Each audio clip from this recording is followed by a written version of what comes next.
Hello guys. जैसे आपको पता है कि रिएक्शन मैकेनिज्म दो पार्ट्स में बटा हुआ है। एक है जीओसी वन या जीओसी टू, या उसी को हम कह सकते हैं रिएक्शन मैकेनिज्म वन और रिएक्शन मैकेनिज्म टू। तो सभी का स्वागत है फिर से मेरे इस चैनल में।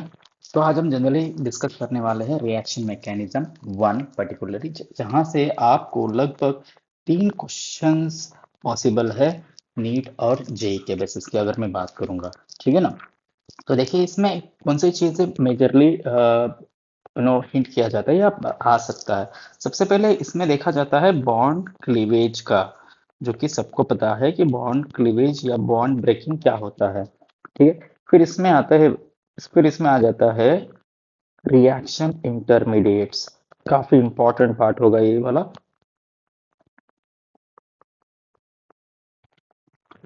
Reaction intermediates.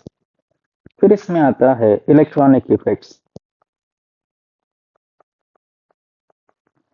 जो कि काफी मेजर रोल प्ले करेगा इस पूरे सेक्शन का। और फाइनली आ जाता है आपका रिएजेंट्स। इसको हम कह सकते हैं अटैकिंग रिएजेंट्स। ठीक है, आप इसको अटैकिंग रिएजेंट के नाम से भी कह सकते हो।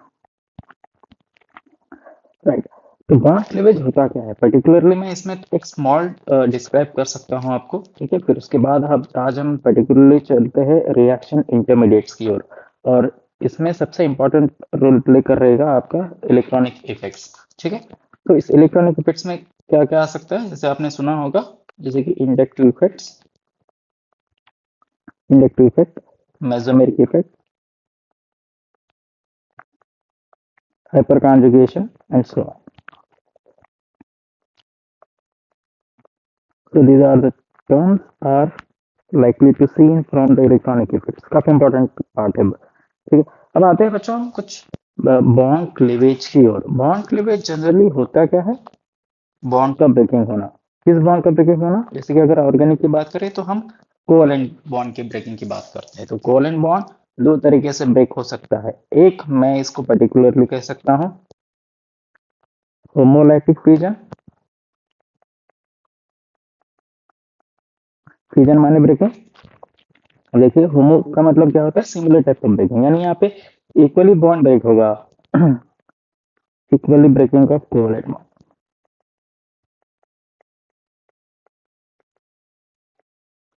ठीक है। कब पॉसिबल है ये? ये पॉसिबल है in presence of sunlight, electricity मान लो, या हाई टेम्परेचर के प्रेजेंस में। ठीक है। टेम्परेचर जहाँ पे मोर देन 500 डिग्री होना चाहिए। ठीक है। उसके प्रेजेंस में होमोलाइटिक फ्यूजन पॉसिबिलिटी हो सकता है। जहाँ पे इक्वली ब्रेकिंग कब होने की पॉसिबिलिटी है? जहाँ पे कंपाउंड अपना नॉन पोलर हो, नॉन पोलर कोवैलेंट। अब नॉन पोलर कब होगा? जहाँ पे इलेक्ट्रोनेगेटिविटी डिफरेंस कैसा रहेगा? सेम या जीरो रहेगा। ठीक है। सेम हो सकता है या जीरो हो सकता है। ठीक है। जैसे कि मान लेते हैं कि दो कार्बन के बीच का डिफरेंस। ठीक है। मान लेते हैं यहाँ पे दो कार्बन है, तो इस एक कार्बन का इलेक्ट्रोनेगेटिविटी कितना होता है? लगभग 2.5 इसकी वैल्यू होती है। दूसरे कार्बन की कितनी होगी? 2.5। तो दोनों का डिफरेंस कितना मिल रहा है आपको? आपको डिफरेंस मिल रहा है जीरो।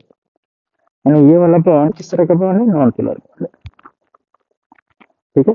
और नॉन पोलर अगर होगा तो कंपाउंड नॉन पोलर सॉल्वेंट में सोलुबल होगा। इसका मतलब होमोलाइटिक फ्यूजन कहाँ पॉसिबल होगा?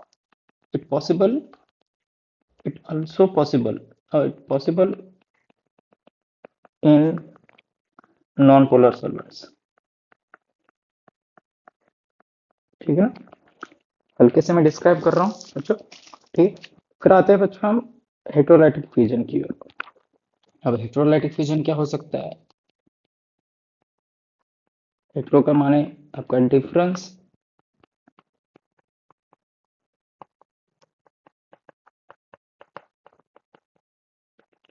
हेटेरोलाइटिक फ्यूजन कब होने की पॉसिबिलिटी है? जैसे कि मान लेते हैं यहाँ पे मैं जनरली कह देता हूँ unequal breaking of covalent bond. ठीक है, जहाँ पे कोवैलेंट बॉन्ड का ब्रेकिंग इक्वली नहीं हो सकता है उसे मैं कह सकता हूँ अनइक्वल। तो उसके लिए मॉलिक्यूल कैसा होना चाहिए, पोलर मॉलिक्यूल होना चाहिए या पोलर कोवैलेंट बॉन्ड होना चाहिए। पोलर कोवैलेंट बॉन्ड कब होगा, जहाँ पे इलेक्ट्रोनेगेटिविटी डिफरेंस जीरो नहीं होगा। ठीक है, सो electron difference will be high.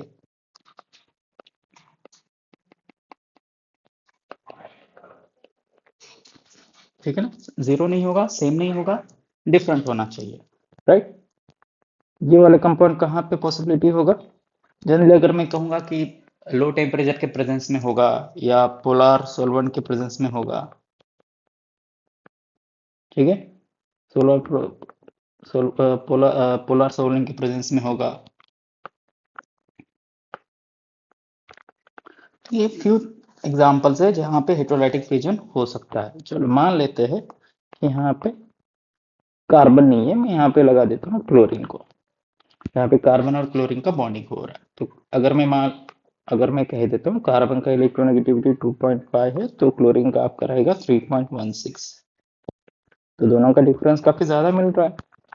अगर मिल रहा है तो बच्चों यहाँ पे क्या हो जाएगा, यहाँ पे जो ब्रेकिंग होगा वो इक्वली नहीं होगा, अनइक्वली होगा। जी, यहाँ पे ज्यादा पुलिंग कौन कर रहा है, जिसकी इलेक्ट्रोनेगेटिविटी ज्यादा है। इलेक्ट्रोनेगेटिविटी ज्यादा तो क्लोरीन का है, तो क्लोरीन क्या करेगा, इलेक्ट्रॉन अपनी ओर खींच लेगा। जैसे इलेक्ट्रॉन खींचेगा, there is a loss of electron from carbon, तो कार्बन के पास पॉजिटिव आ जाएगा और क्लोरीन के पास नेगेटिव आ जाएगा। यानी यहाँ पे दो आयंस की पॉसिबिलिटी है। ठीक है, जैसे कि अगर मैं इस केसेस में बात करूंगा, ठीक है, तो यहाँ पे दोनों का डिफरेंस सेम है तो इक्वली ब्रेक होने से क्या हो जाएगा, यहाँ पे रेडिकल फॉर्म कर देगा ये वाला। तो the formation of free radicals, तो ये फ्री रेडिकल की पॉसिबिलिटी कर रहा है। अगर मैं बात इसकी करूंगा तो ये वाला फॉर्म कर रहा है आपका, एक कैटायन बनेगा जो पॉजिटिवली चार्ज ऐड करेगा और एक अनायन बनेगा जो नेगेटिवली चार्ज ऐड करेगा। सो ये थोड़ा सा हल्के से डिफरेंस है जहाँ पे हम हेट्रोलाइटिक फ्यूजन और होमोलाइटिक फ्यूजन को समझ सकते हैं। जहाँ पे इक्वली ब्रेकिंग होगा होमोलाइटिक, जहाँ पे अनइक्वली ब्रेकिंग हो रहा है हेट्रोलाइटिक।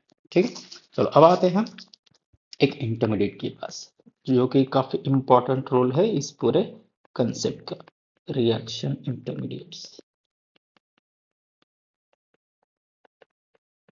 देखो, अगर बात रिएक्शन की हो रही है तो रिएक्शन हम कब कहते हैं, व्हेन वी से अ रिएक्शन, जनरली अगर हम बात करें तो रिएक्शन हम तब कह सकते हैं कि जहां पे एक रिएक्टेंट हो,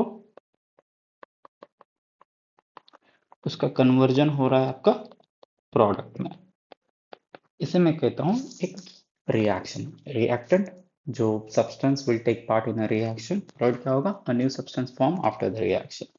ठीक है, अगर मैं बात करूंगा ऑर्गेनिक रिएक्शंस की, ऑर्गेनिक रिएक्शन क्या कहता है, ऑर्गेनिक रिएक्शन ये कहेगा कि वहां पे एक रहेगा रिएजेंट, ठीक है, या मैं इसे कुछ इस तरह से लिखना चाहता हूं, सबस्ट्रेट होगा और एक रिएजेंट होगा। ये दोनों जब मिलेंगे तो वहां पे प्रोडक्ट फॉर्म होगा। ठीक है, लेकिन कंडीशन क्या होता है, जब भी कभी एक ऑर्गेनिक रिएक्शन होता है तो उस केस में जब ये सबस्ट्रेट और रिएजेंट ऐड करते हैं प्रोडक्ट फॉर्म होने के लिए, इनके बीच में एक और स्टेप आ जाता है, उसको मैं कहता हूं इंटरमीडिएट। काफी इंपॉर्टेंट रोल प्ले करेगा कि किस तरह का प्रोडक्ट फॉर्म कर सकता है या किस तरह का प्रोडक्ट फॉर्म हो सकता है। जो इंटरमीडिएट का जो लाइफ स्पैन होगा, इसका जो हाफ लाइफ मैं कह सकता हूँ जो 10⁻⁶ सेकंड, इससे भी कम हो सकता है या इससे भी ज्यादा हो सकता है। ठीक है, इक्वल टू और ग्रेटर देन 10⁻⁶ सेकंड का ये हाफ लाइफ होगा, यानी ये काफी कम समय के लिए रहेगा लेकिन बहुत इंपॉर्टेंट रोल प्ले करेगा। ठीक है, इंटरमीडिएट डिसाइड करेगा कि किस तरह का प्रोडक्ट इस रिएक्शन से फॉर्म हो सकता है। ठीक है, so that's why the intermediates are so important. अब यहाँ पे सबस्ट्रेट क्या ऐड होता है, सबस्ट्रेट माने आपका रिएक्टेंट ही है, सबस्ट्रेट्स आर रिएक्टेंट। ये रिएक्टेंट के पास किस तरह का रिएजेंट अटैक करेगा ताकि एक इंटरमीडिएट फॉर्म कर सकेगा, वो इंटरमीडिएट डिसाइड करेगा कि प्रोडक्ट को किस तरह से मोस्ट स्टेबल बनाया जाए। ठीक है। So the intermediates are playing very important role to form the products. ठीक है, तो चलो बात करते हैं इसी इंटरमीडिएट्स की। जो इंटरमीडिएट्स होते हैं वो पर्टिकुलरली अगर मैं बात करूंगा, इसको मैं कहता हूं कार्बोकेटायंस। ठीक है, फिर आएगा कार्बेनियन, फिर हम कह सकते हैं फ्री रेडिकल्स, देन आएगा कार्बीन्स, एंड देन आएगा नाइट्राइल।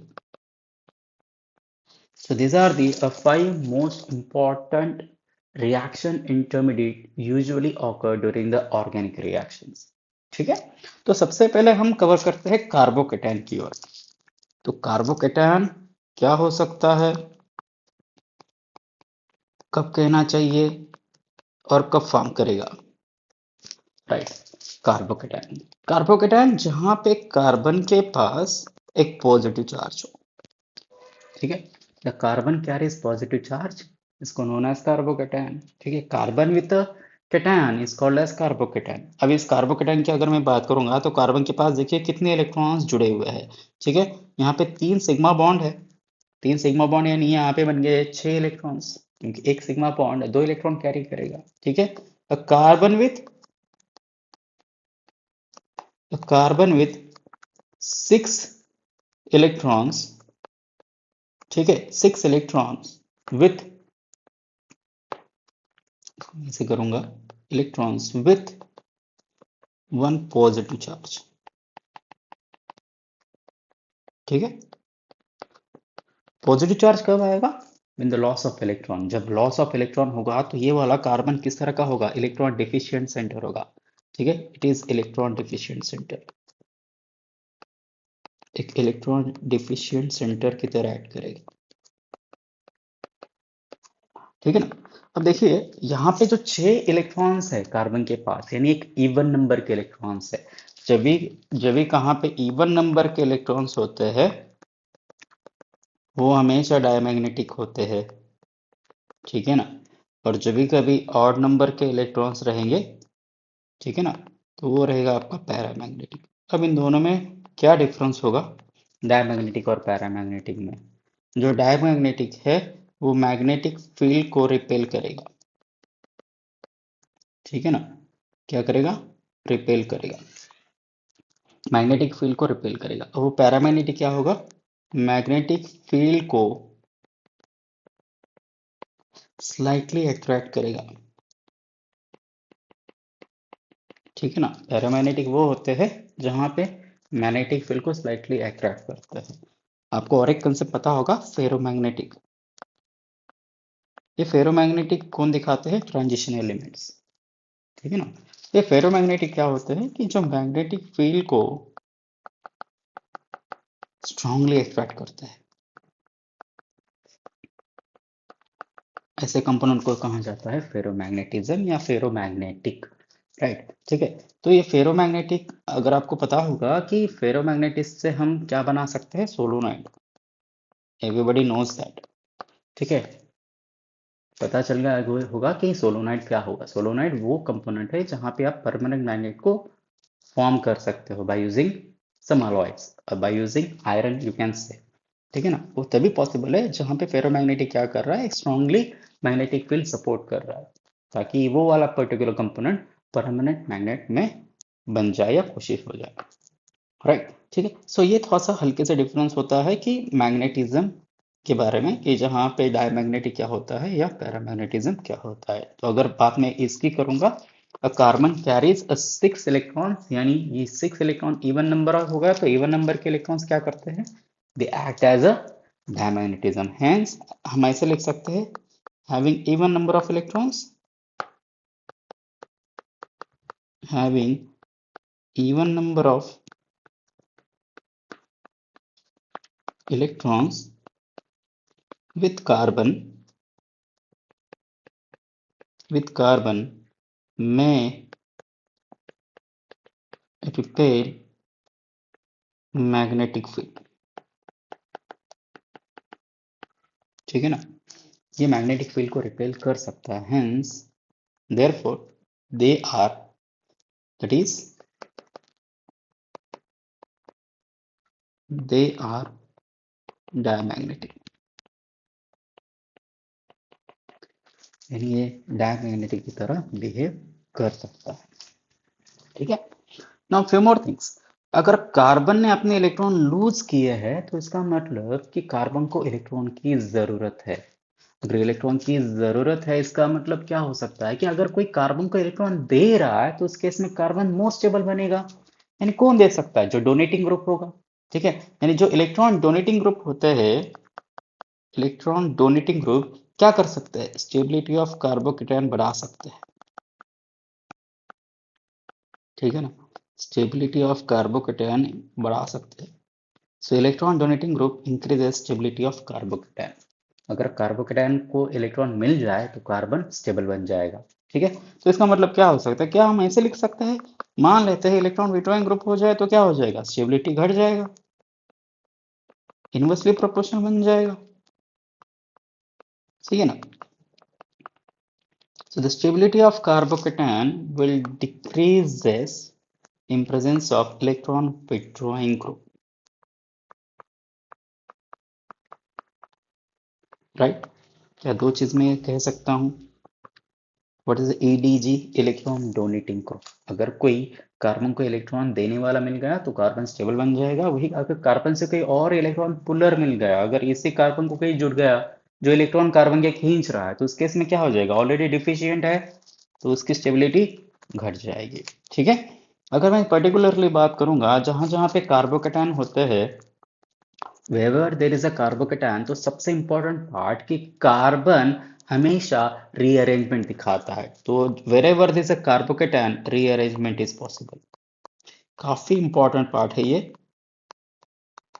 Rearrangement is possible. इसके ऊपर के हम एग्जांपल्स देख लेंगे। ठीक है, आगे आने वाले जो भी है लेक्चर होगा या जो भी इसी वीडियो में हो जाए तो हम बना देंगे। ठीक है, जहां जहां पे कार्बोकेटायन होगा तो इसकी स्टेबिलिटी डांसिंग रेजोनेंस के ऊपर भी डिपेंड होती है। ठीक है, the possibility of dancing resonance.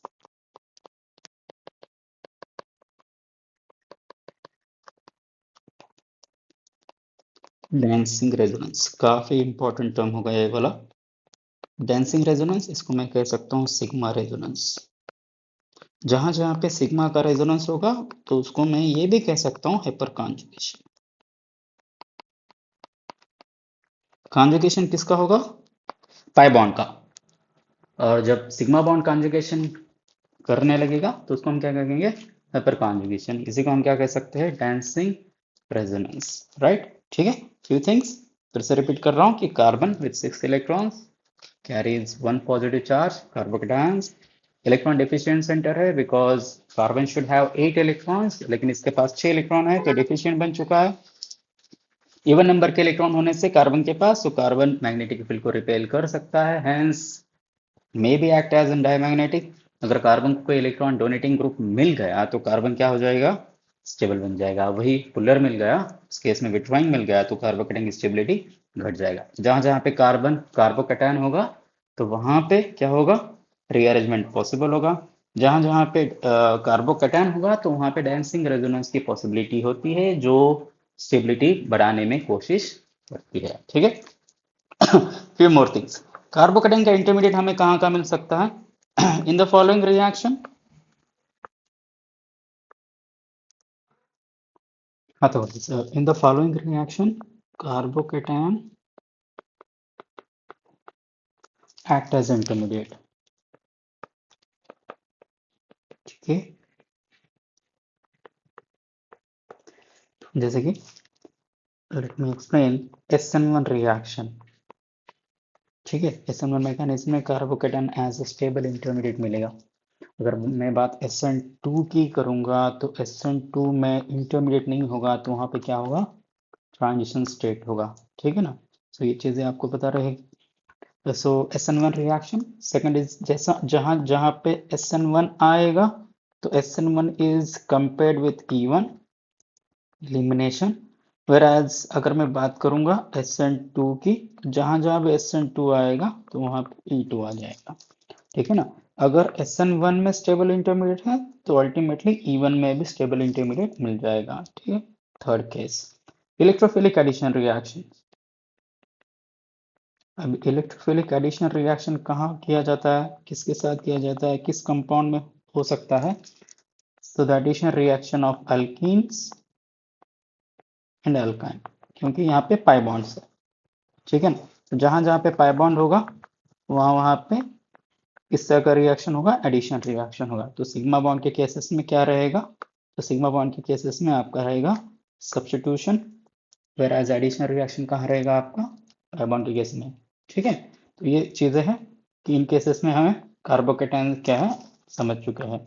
अब थोड़ा सा हम देखते हैं द स्टेबिलिटी ऑर्डर, काफी इंपॉर्टेंट टर्म है स्टेबिलिटी ऑर्डर ऑफ कार्बोकेटाइन। देखिए इसी के ऊपर क्वेश्चंस बनते हैं वैसे, ठीक है। तो स्टेबिलिटी में देखिएगा, सबसे पहले मैं लिखूंगा, सो दिस इज ट्राइफिनिल ट्राइप्रोपिल साइक्लोप्रोपिल, ट्राइसाइक्लोप्रोपिल, एक ही कार्बन है इसके लिए मिथाइल कैटायन लिख सकते हो आप, या मीथेन कैटायन लिख सकते हो आप, ठीक है ना। So this is a most stable carbocation ever. उसके बाद आगे जैसे भी जहाँ पे ट्राईसाइक्लो आ जाएगा तो उस केस में द नेक्स्ट रहेगा आपका बाईसाइक्लो, ठीक है। फिर बाईसाइक्लो के बाद आएगा आपका just methyl cation, cyclopropyl methyl cation. उसके बाद दिस कुड बी वन, इसको हम क्या कहेंगे? इसे हम कहेंगे tropylium carbocation, if you remember this one, ठीक है ना। ये आपकी एनसीईआरटी की टेक्स्ट बुक में भी दिया हुआ है, ट्रोपिलियम कार्बोकेटायन या ट्रोपिलियम कैटायन भी कह सकते हो, ठीक है। उसके बाद जो रहेगा अब आ जाएगा आपका फिनील ग्रुप, ट्राइफिनाइल मिथाइल कैटायन, ठीक है ना, कह सकते हो आप इसको ट्राइफिनाइल मिथाइल कार्बोकेटायन या कैटायन, ठीक है ना बच्चों। ये सारे के सारे कार्बोकेटायन है।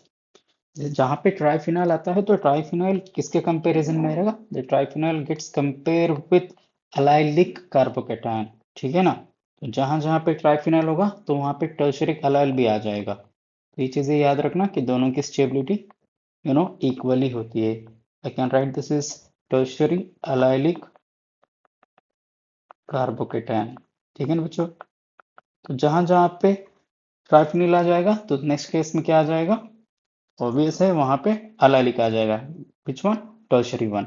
तो जहां पे टर्शरी के बाद आ जाएगा आपका बाइफिनाइल या डाइफिनाइल, ठीक है ना। तो जहां जहां पे डाइफिनाइल आएगा तो डाइफिनाइल किसके इक्विवेलेंट रहेगा? So the diphenyl gets equivalent with, यहाँ पे मैं कुछ इस तरह से लिखूंगा, ठीक है ना। So this gets equivalent with, I can write here guys,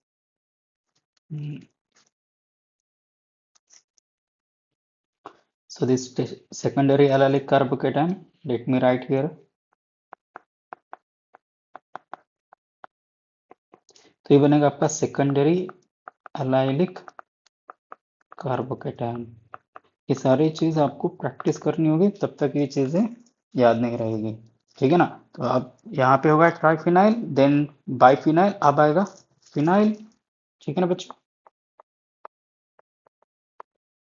तो जहां जहां पे फिनाइल मिथा फिनिल मिथिन कार्बोकेटायन आ जाएगा तो उसका इक्विवेलेंस किससे रहेगा? सिंपली प्राइमरी एलिलिक से रहेगा।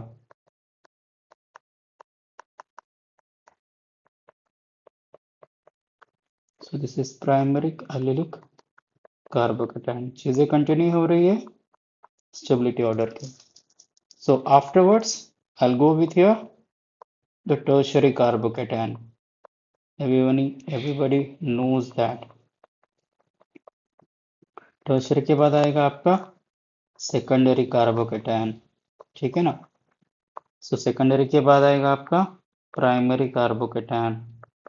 सो प्राइमरी कार्बोकेटायन के बाद आ जाएगा आपका मिथाइल कार्बोकेटायन, ठीक है ना। तो वो मिथाइल के बाद आएगा विनिलिक। So this is a vinylic carbocation. So विनिलिक के बाद आएगा बच्चों आपका बेंजीन या फिनील कार्बोकेटान। ठीक है ना, इसको आप केटान भी कह सकते हो या कार्बोकेटान भी कह सकते हो, whether it's phenyl, whether it's aryl। ठीक है ना, I can also explain the term like this one। ठीक है ना बच्चों, क्या I can write a particular name for this all, benzene carbocation, phenyl कहिए या अराल कहिए। ठीक है, तो ये बेंजीन कार्बोकेटान्स हो गए। तो benzene carbocations are highly unstable. ठीक है ना, so which is the most stable one, tricyclopropyl methyl cation या मिथेन कटायन। अगर क्वेश्चन पूछा गया कि ट्राइसाइक्लोमिथाइल मिथाइल कार्बोकेटायन ही ज्यादा स्टेबल क्यों है, व्हाई, फिनाइल तो, फिनाइल के केस में अगर देखा गया तो फिनाइल के केस में तो रेजोनेंस बनता है, तो रेजोनेंस होने से तो स्टेबिलिटी बढ़नी चाहिए। ठीक है, तो उस केस में ट्राइसाइक्लोप्रोपाइल मिथाइल कैटायन ही ज्यादा स्टेबल क्यों है, तो इसका एक ही सिंपल रीजन है, क्योंकि ये वाला जो कंपाउंड है एक थोड़ा सा बेंड शेप है। ठीक है ना, ये वाला रीजन क्या हो सकता है, ये बेंड शेप है। इसके बाद इसके अंदर सिग्मा रेजोनेंस हो रहा है, यानी इसको मैं क्या कह सकता हूँ, डांसिंग रेजोनेंस। जहां जहां पे सिग्मा रेजोनेंस होता है वहां पे डांसिंग रेजोनेंस होगा। So it has an dancing resonance, right. जहां जहां पे डांसिंग रेजोनेंस होता है तो स्टेबिलिटी बढ़ जाती है ultimately. And the third case, इसके अंदर वैकेंट पी ऑर्बिटल है। ठीक है, सो वैकेंट पी ऑर्बिटल होने से ट्रांजिशन ज्यादा होता है। ठीक है ना, so that makes this one is most stable. ये मोस्ट स्टेबल क्यों है, क्योंकि इसके तीन फैक्टर है। एक है ये बेंड शेप, सेकंड है इसके अंदर डायनेमिक रेजोनेंस होता है जो कि इसको ज्यादा स्टेबल बनाता है।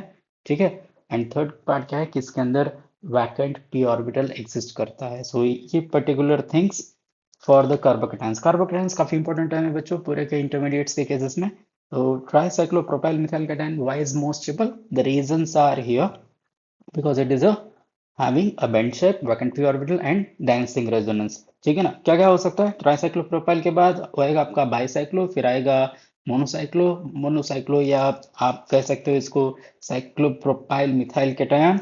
देन उसके बाद आएगा ट्रोपिलियन कार्बोकेटायन। उसके बाद आएगा ट्राइफिनाइल मिथाइल कैटायन। जहां जहां पे ट्राइफिनाइल आएगा उसका कंपैरिजन किसके साथ होगा, यस, टर्शियरी एल्डिहाइड, दोनों की स्टेबिलिटी सेम रहेगी।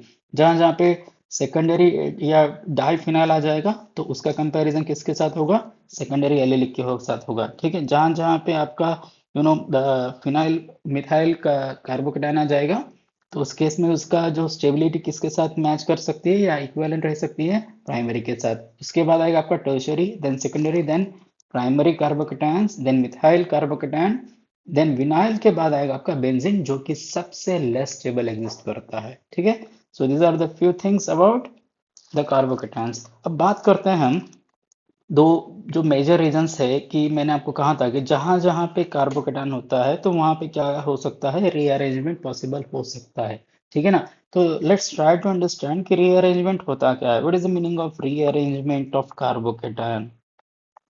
काफी इंपॉर्टेंट टर्म है। तो रीअरेंजमेंट कहाँ होगा, जहां पे कार्बोकेटायन एज इंटरमीडिएट एग्जिस्ट करेगा। तो ये कार्बोकेटायन एज इंटरमीडिएट कहाँ एग्जिस्ट करेगा, किस तरह के रिएक्शंस में करेगा, एस SN1 में करेगा, E1 में करेगा, and electrophilic addition of alkene and alkyne के केसेस में कार्बोकेटायन एज इंटरमीडिएट रहेगा। So hence they can be as what guys, exhibit the rearrangement. ठीक है, so coming to point, so rearrangement carbocation, तो किस एग्जांपल ले लेते हैं एक दो, फिर आपको ये चीज समझ में आ जाएगी। ठीक है, so here will go with this compound CH3 CH CH3 CH CH3। ठीक है, अब मुझे बताओ ये किस तरह का कार्बोकेटायन हो सकता है। ठीक है, कार्बन के पास पॉजिटिव है। ठीक है, तो इस ये जो कार्बन है कितने कार्बन से ज्वाइन किया हुआ है, ए वाला कार्बन लगा हुआ है, ये वाला कार्बन लगा हुआ है। इसका मतलब ये वाला कार्बन यानी ये वाला कंपाउंड किस तरह का कार्बोकेटायन एग्जिस्ट कर रहा है, ऑब्वियस है ये वाला सेकेंडरी कार्बोकेटायन है। ठीक है ना, so this is a secondary carbocation. तो आपको पता है क्या सेकेंडरी कार्बोकेटायन से ज्यादा स्टेबल कौन हो सकता है, विच is the most stable, secondary से भी ज्यादा स्टेबल कौन होगा? टर्शियरी होगा। ठीक है ना? क्या यहाँ पे टर्शियरी के चांसेस हो सकते हैं? ठीक है, अगर ये वाला पॉजिटिव यहाँ पे होगा तो यहाँ इस केसेस में अगर ये वाला पॉजिटिव यहाँ पे आ गया तो इस केस में क्या बनेगा? टर्शियरी बनेगा, क्योंकि ये वाला कार्बन तो 3 कार्बन के साथ लगा हुआ है। ठीक है, तो उस केस में हम क्या कह सकते हैं? रीअरेंजमेंट कर सकते हैं। तो रीअरेंजमेंट करने से क्या होगा? स्टेबिलिटी बढ़ेगी। तो रीअरेंजमेंट क्यों करना चाहिए? To increase the stability of carbocation. ठीक है, so let's try to do the rearrangement. तो रीअरेंज कैसे करना चाहिए? नाउ हियर सिंपल टर्म है, इसको मैं रीअरेंज कर रहा हूं, देन आपको पता चल जाएगा कि इसमें रीअरेंजमेंट क्यों और कैसे हो रहा है। अब देखिए, ये वाला पॉजिटिव यहाँ जाने के लिए इस कार्बन से या ये वाले कार्बन से किसी ना किसी को इधर जाना होगा, तभी तो रीअरेंजमेंट पॉसिबल है। ठीक है, तो मुझे किसे ट्रांसफर करना होगा? तो रीअरेंजमेंट के केसेस में हमेशा प्रायोरिटी दी जाती है। ठीक है ना, इसकी भी एक प्रायोरिटी होती है, द प्रायोरिटी ऑफ रीअरेंजमेंट। सबसे पहले हाइड्रोजन अनायन को ट्रांसफर किया जाता है। हाइड्रोजन अगर अवेलेबल नहीं है तो फिनिल रहेगा, तो फिनिल को आप रीअरेंज करिए। अगर फिनिल अवेलेबल नहीं है देन मिथाइल को अरेंज करिए। ठीक है ना? तो इस केस में देखो, इस कार्बन के पास कौन से ग्रुप लगे हुए हैं? मिथाइल है, एच है। तो मुझे किससे रीअरेंज करना होगा? सबसे पहले किसे ट्रांसफर करना होगा? ऑब्वियस है, एच सबसे पहले ट्रांसफर होगा। सो हेंस इस केस में मैं एच को इस कार्बन से यहाँ पे लेके जाऊंगा। ठीक है, so I will get this one CH3C, this is CH3, यहाँ पे बनेगा ये CH2, ये बनेगा CH3। ठीक है ना? तो एग्जैक्टली क्या बन गया? यहाँ का H को मैं यहाँ पे ट्रांसफर कर दिया। ठीक है, तो यहाँ का चार्ज कहाँ आ जाएगा? इसके पास आ जाएगा बिकॉज लॉस ऑफ H हो गया। तो अब मुझे बताओ, ये वाला कंपाउंड किस तरह से बन चुका है? Now this compound is tertiary carbocation. क्या मुझे बताओगे कि इन दोनों के केस में सबसे ज्यादा स्टेबल कौन होगा? Yes, tertiary.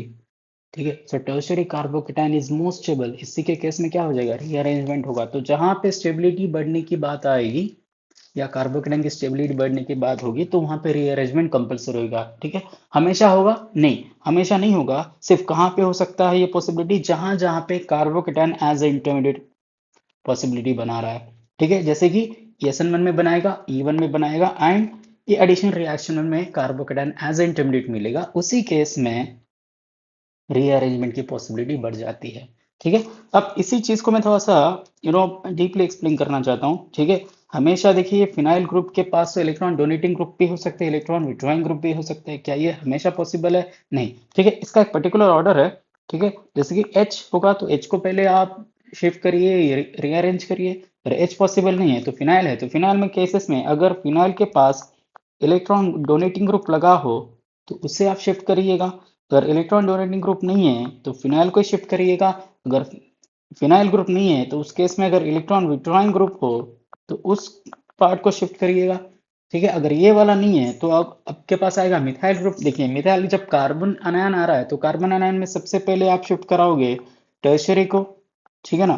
तो टर्शियरी कार्बनियन अगर होगा तो सबसे पहले उसको शिफ्ट करिएगा, ताकि ये काफी लेस स्टेबल ऐड करेगा। फिर उसके बाद अगर टर्शियरी नहीं है तो सेकेंडरी को चूज करिएगा। ठीक है, you can choose the secondary carbanion कुछ इस तरह से। अगर सेकेंडरी नहीं है available then you can shift the primary now, and finally आएगा आपका मिथाइल अनायन। सो ये पर्टिकुलर रीअरेंजमेंट है to get the most stable carbocations. ठीक है ना? अब चलो और एक ऐसे एग्जांपल लेते हैं, जैसे कि मान लेते हैं कि मेरे पास कुछ इस तरह से कंपाउंड है।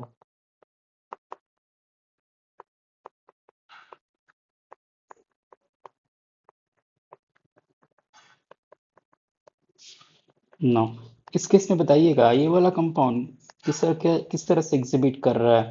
Now this compound is primary, secondary और tertiary. What exactly is happening? इस केस में क्या होगा?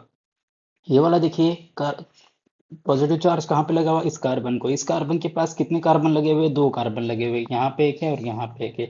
यानी ये वाला कार्बोकेटाइन किस तरह से रहेगा? सेकेंडरी। जो चार्ज है जिस कार्बन के पास है उस कार्बन के साथ 2 कार्बन लगे हुए, तो क्या ये वाला कार्बोकेटाइन किस तरह से बनेगा? सेकेंडरी। क्या यहाँ पे टर्शियरी की पॉसिबिलिटी है? हाँ जी, मिल सकता है। अगर ये वाला चार्ज यहाँ पे चला गया then this will become a more stable. ठीक है, तो ये वाला चीज कब पॉसिबल होगा? रीअरेंजमेंट के केसेस में पॉसिबल होगा। तो रीअरेंजमेंट कब करोगे? यस, किस कंपोनेंट का करोगे? यहाँ पे इस कार्बन के पास देखिए कौन से ग्रुप लगे हुए। एक तो आपके पास क्या क्या होना चाहिए रीअरेंजमेंट के लिए? एच होगा, सबसे प्रायोरिटी उसे दीजिएगा। अगर एच नहीं है तो फिनाइल ग्रुप को प्रायोरिटी दीजिएगा। फिनाइल नहीं है देन उस केस में आप किसको प्रायोरिटी करोगे? यस, मिथाइल को करोगे। तो इस कार्बन के पास सिर्फ मिथाइल ही है तो मैं मिथाइल को यहाँ से यहाँ शिफ्ट करा देता हूँ। ठीक है ना? तो basically I will get this compound.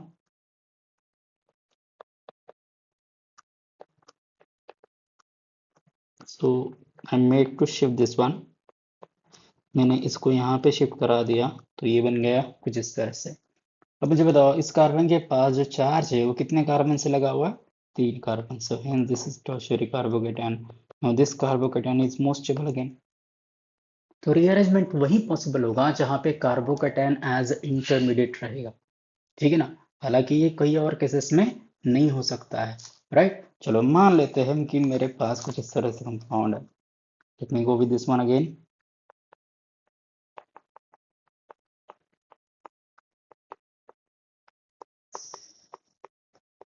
चलो इस केस में बताइएगा ये वाला कंपाउंड किस तरह का कार्बोकेटायन रहेगा। Now this one is obvious है, ये वाला कार्बन के पास एक ही कार्बन लगा हुआ है ए with the charge. So hence ये वाला कार्बोकेटायन किस तरह से रहेगा? प्राइमरी होगा। ठीक है, स्टेबल बनने के चांसेस है, हाँ ऑफ कोर्स चांसेस है। अगर ये वाला पार्ट यहाँ पे जाएगा तो ये मोस्ट स्टेबल बनेगा क्योंकि ये वाला कार्बन तो बाकी 3 कार्बन से लगा हुआ है, यानी टर्शियरी बन सकता है। ठीक है, तो डायरेक्ट करना पॉसिबल है नहीं। सबसे पहले आपको यहाँ से यहाँ पे लेके जाना है, फिर यहाँ से यहाँ लेके जाना है। ठीक है ना? तो इसका मतलब देखिए, अगर इस ये चार्ज को यहाँ पे यहाँ ट्रांसफर लेके जाने के लिए इस कार्बन से किसी ना किसी को यहाँ पे ट्रांसफर करना होगा। तो इसके पास अवेलेबल क्या है? हाइड्रोजन। तो H को यहाँ पे शिफ्ट करा दीजिएगा। ठीक है, so this makes the secondary one. तो मैं कह सकता हूँ कि मैं 2 स्टेप में इसको ट्रांसफर करा। Now now this becomes a secondary carbocation. ठीक है, अब यहाँ से मुझे क्या करना होगा? यहाँ पे रीअरेंज करना होगा। ठीक है, so I am having this rearrangement over here with this all step.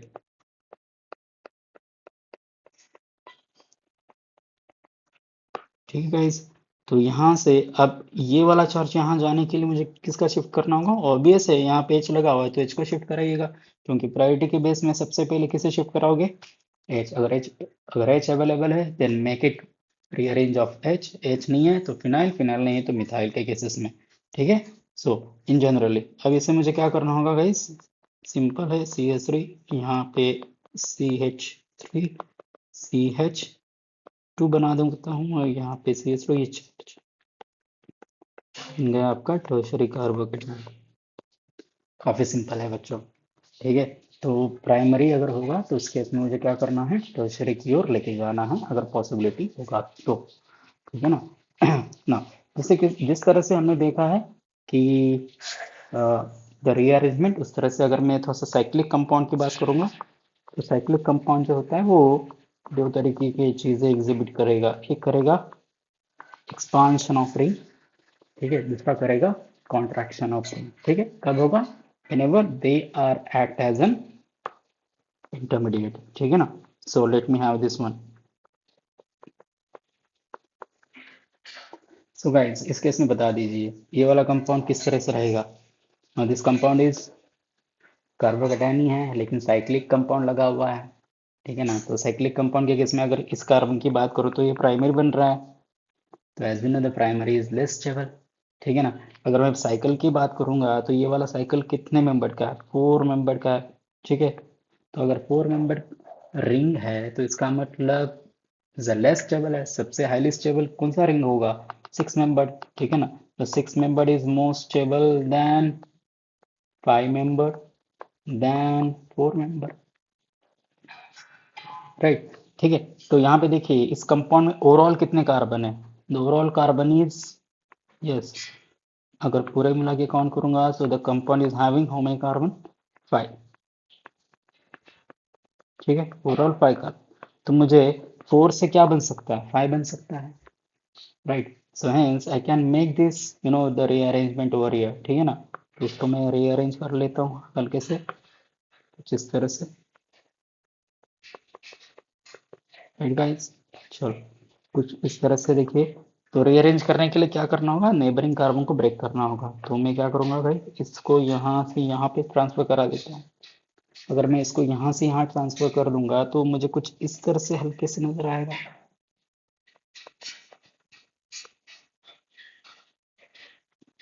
ठीक है। तो ये बन गया पॉजिटिव, राइट। अब थोड़ा सा आप इसको गौर करके देखिएगा। Now this is nothing but this one, ठीक है ना।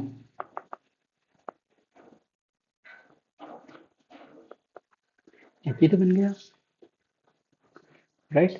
तो मुझे बताइएगा, यहाँ से मैंने क्या किया है, रिंग को एक्सपांशन किया है, एक्सपांड किया है। ये कब पॉसिबल होगा, अगर चार्ज रिंग के बाहर हो। एक charge is on outside the ring,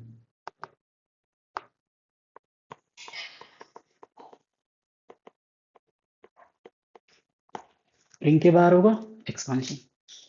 so very very basic task, ठीक है। Will have with one more example at this moment, ठीक है। So let me have this one guys. अब मुझे बता दो इस केस में ये क्या, ये वाला चीज क्या बनेगा, हाउ मेनी कार्बन एटम्स हो रही है। चार्ज कहाँ है, चार्ज रिंग के बाहर है। एक्सपेंशन की पॉसिबिलिटी है। ओवरऑल साइकिल के अंदर कितने कार्बन है, 5। बाहर कितना है, 1। तो ओवरऑल कितने की पॉसिबिलिटी हो सकती है, 6 मेंबर हो सकता है, ठीक है ना। So let me have this one. तो बेसिकली क्या करना है हमें, काफ़ी सिंपल है। ये वाले कार्बन को जोड़ दो यहाँ से यहाँ तक, एक्सपांशन हो जाएगा, ताकि आपको कुछ इस तरह से मिल जाएगा 6 मेंबर, ठीक है ना। चलो will have this one again. अब मुझे बता दो इस केस में कितने कार्बन है, 3 कार्बन। बाहर कितने हैं, 1। यानी ये मोस्ट पॉसिबल क्या बन सकता है, 4 मेंबर बन सकता है, ठीक है ना। तो जहाँ जहाँ पे 3 मेंबर है उसको 4 मेंबर में बनाओ, 5 मेंबर है 6 में बनाओ, ठीक है, 4 है 6 में बनाओ, राइट। तो basically I can have right this one, ये बनेगा, ठीक है ना। अगर मैं बात करूंगा इससे ज़्यादा स्टेबल ये है, तो दिस इज मोस्ट स्टेबल, ठीक है ना। ये ज़्यादा स्टेबल है किससे, थर्ड नंबर से, राइट। तो जिस तरह से हमने देखा है कि रिंग का एक्सपांशन बन सकता है, ठीक है, कुछ इस तरह से।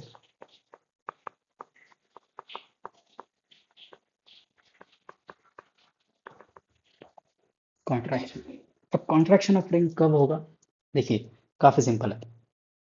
अगर चार्ज रिंग के बाहर हो, एक्सपांशन, ठीक है। When charge is on ring, अगर चार्ज रिंग के पास हो या रिंग के ऊपर हो तो क्या हो जाएगा, क्या हो जाएगा, कॉन्ट्रैक्शन हो जाएगा कुछ इस तरह से, ठीक है ना।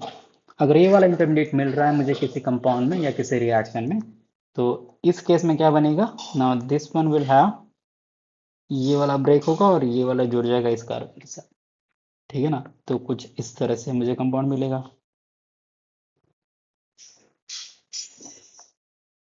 राइट। अब मुझे बताओ इस केस में मैंने इस कार्बन को यहाँ से यहाँ जोड़ दिया है, तो ये वाले कार्बन तो अपनी वैलेंसी सेटिस्फाई कर चुका है, राइट। अब ये वैलेंसी कहाँ से चले गई, इस कार्बन की तो लॉस हो चुकी है, ठीक है ना। तो इस कार्बन के इलेक्ट्रॉन्स कम हो चुके हैं, सो आई कैन राइट दिस, यहाँ पे चार्ज लेके जाऊंगा, यानी इसको मैं कुछ इस तरह से रिप्रेजेंट कर सकता हूँ, ठीक है।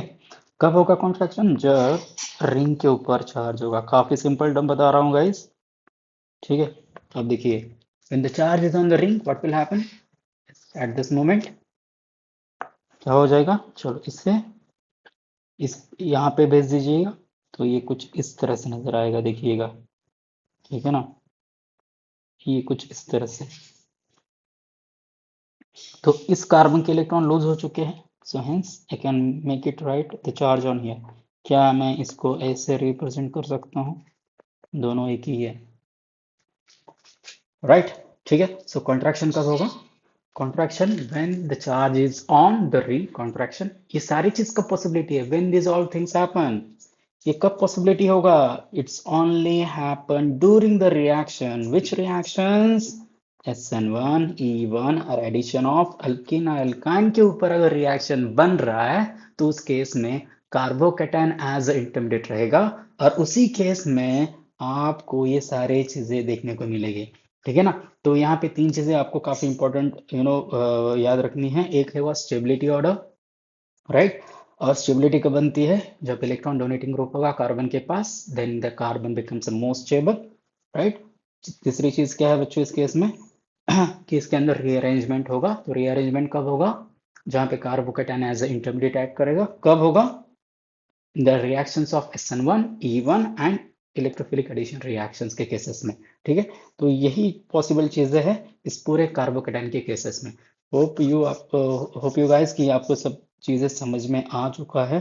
ठीक है? इसके ऊपर के हम क्वेश्चंस नेक्स्ट हम में करते हैं, राइट? जैसे हमने कार्बोकेटाइन देखा है उस तरह से कार्बेनियन एंड फ्री रेडिकल्स को हम देख लेते हैं, right? So this something about the carbocations and all, right guys? Hope you understood this one. Thank you.